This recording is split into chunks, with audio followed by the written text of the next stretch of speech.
এই শোন। জি স্যার। ইন্ডিয়ার সাথে যে আমাদের ম্যাচটা আছে, ওই ম্যাচটা কিন্তু আমাদেরকে জিততেই হবে যেভাবে হোক। এই সুদাই দাঁড়া, এখানে কথা বলতেছি না, আমি ইন্টারন্যাশনাল কোচ। যেখানে আমি কথা বলতেছি এমজি মোস্তফা, এখানে বেয়াদবি করতেছিস কেন? Sorry sir, sorry. আমি যা বলতেছি কান খুলে শোনো। আমি যাদের ট্রেনিং করাইছি তারা এখন ইন্টারন্যাশনাল পর্যায়ে খেলতেছে, জানো? যদি ভালো প্লেয়ার হতে চাও কোচের কথা অবশ্যই মেনে চলবা। জি স্যার, অবশ্যই। কথাটা মাথায় রাখবা। এই ছেলে, তোমার স্টেডিয়ামের ভিতরে কি? এদিকে আসো। আসসালামু আলাইকুম স্যার। ওয়ালাইকুম আসসালাম। তুমি স্টেডিয়ামের ভিতরে কি করতেছো?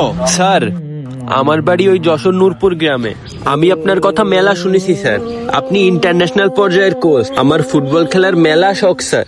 আমি আপনার টিমে খেলতে চাই স্যার। এই কথা শোন, গ্রামের ছেলে এসে ইন্টারন্যাশনাল টিমে ফুটবল খেলতি।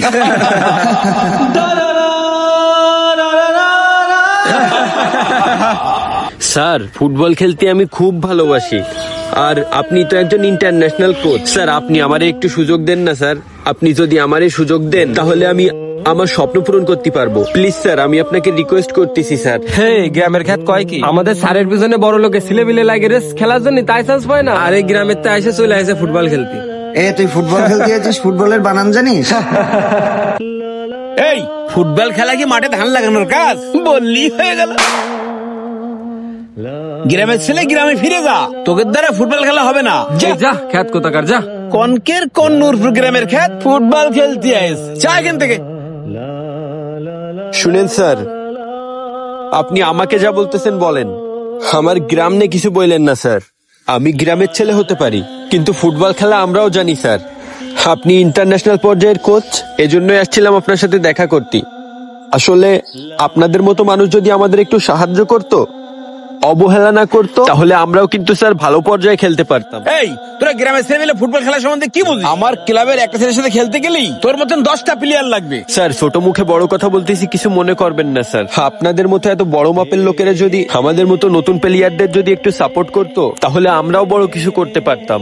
আমাদের স্বপ্নটা মারা যেত না স্যার। আমি আপনার ক্লাবের ছেলেদেরকে চ্যালেঞ্জ করতেছি স্যার। তারা 2 জন খেলবে, আমি তাদের সামনে একা খেলবো স্যার। যদি আমি হেরে যাই, আমি মাথা নিচু করে চলে যাব, আর আপনি যা বলবেন আমি তাই শুনবো। কিন্তু আমি যদি জিতে যাই স্যার, ন্যাশনাল টিমে খেলার আমার একটা সুযোগ দিতে হবে স্যার। স্যার বলে কি ও আমাদের 2 জনের সাথে নাকি ও একা খেলবে? বলে কি? ভাই মজা পাইলাম ভাই তোমার কথা শুনে। আমার টিমকে তুই চ্যালেঞ্জ করার সাহস তুই কোথায় পেলি? তুই যদি জিততে পারিস তোর আমি বেস্ট 11-এর সুযোগ দেবো। স্যার, এসব ক্ষেত্রে আমাদের টিমে চান্স দেবেন কেন? এই থাম, ওকে আমাদের সাথে জিততে পারতেছে নাকি? এই শোন, আজ ওকে একটা উচিত শিক্ষা দিতে হবে। Okay sir. এই নে বল, দেখে তোর কত দম। আচ্ছা স্যার, ঠিক আছে।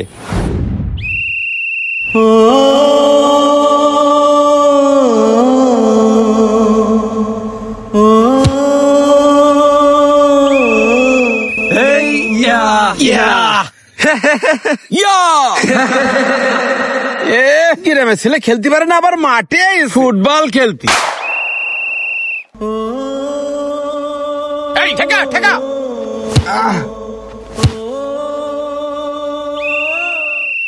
দেখ তেরিকা, শিট, গোল হয়ে গেল।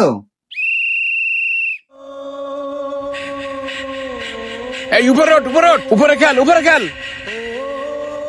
ভালো করে খেল, ভালো করে খেল। এই গোল টেকা, গোল টেকা, গোল টেকা। ইস, আরে কি করলি তোরা? Yes yes. তোকে দিয়ে কিচ্ছু হইলো না। এদিকে আয়, হারি আপ, হারি আপ, এদিকে আয়। জি স্যার বলেন। আমাদের তো মান সম্মান থাকবে না, এরকম একটা গ্রামের ছেলে কাছে তোরা হেরে যাচ্ছিস। স্যার, ওকে যা ভেবেছিলাম ও তা না, ও আসলে খুব ভালো প্লেয়ার। ওকে এভাবে হারানো যাবে না স্যার, ওকে এভাবে হারানো যাবে না স্যার। আচ্ছা ঠিক আছে, কি করতে হয় এটা আমি দেখতেছি। তোমার খেলা দেখে আমার খুব ভালো লাগলো। গ্রামের ছেলে হয়েছে তো কি হয়েছে, খেলাধুলায় তো খুব ভালো। Carry on. Thank you sir.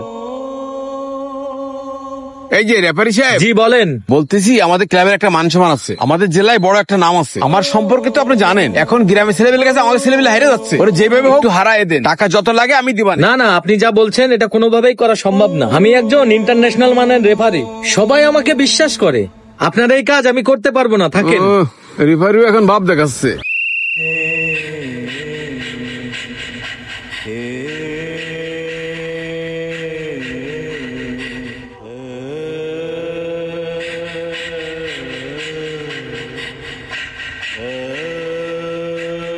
এই ঠেকা ঠেকা ঠেকা, আরে ঠেকা ঠেকা ঠেকা। ইসরে আরে গোল ঠেকাতে পারতেছিস না, কি করতেছিস? এই গোল কি আমার ঠেকানো কাজ? গোল তো তোর ঠেকানো কাজ। আর ওর কি ঠেকানো যায়? না, এভাবে হবে না। এই তুই ভালো করে খেল। এই তোরা এদিকে এদিকে আয়। জি জি স্যার, জি বলেন। স্যার, বলেন। শোন তাড়াতাড়ি, ওকে এইভাবে হারানো সম্ভব না। আমাদের ক্লাবের মান সম্মানের ব্যাপার, ওর ঠ্যাংটা ভেঙে দে। রেফারি হয়তো তোকে লাল কার্ড দেখে উঠে যেতে পারে, তাও কোনো সমস্যা নেই, ও আমাদের হারা দিতে পারবে না। ওকে, হ্যাঁ, স্যার। যা যা। ওকে, চল চল চল চল।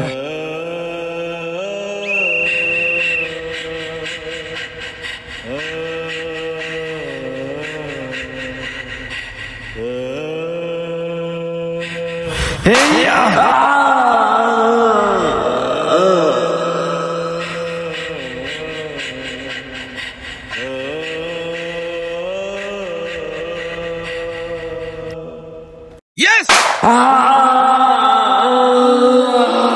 নো নো নো, এটা কি করলা?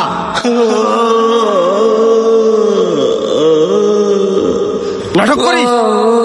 আউট! এখনই বের হয়ে যাও মাঠ থেকে। এমন অনেক তরুণ খেলোয়াড় আছে যাদের চোখে অনেক বড় স্বপ্ন, তারা স্বপ্ন দেখে দেশের হয়ে খেলার ও বিশ্বজয় করার, কিন্তু চোট চক্রান্ত আর হিংসুকদের হিংসার ফাঁদে পড়ে সেই উদীয়মান খেলোয়াড়দের স্বপ্নগুলো একে একে নিভে যায় অন্ধকারে। আর এমনটা চলতে থাকলে দেশে ভালো খেলোয়াড় তৈরি হওয়াই বন্ধ হয়ে যাবে। তাই আমাদের দেশের খেলাগুলোকে ইন্টারন্যাশনাল পর্যায়ে স্বীকৃতি পেতে হলে এবং খেলার প্রাঙ্গণে দেশের নাম উজ্জ্বল করতে হলে এমন তরুণ খেলোয়াড়দের দমিয়ে না দিয়ে তাদেরকে সুযোগ করে দিতে হবে।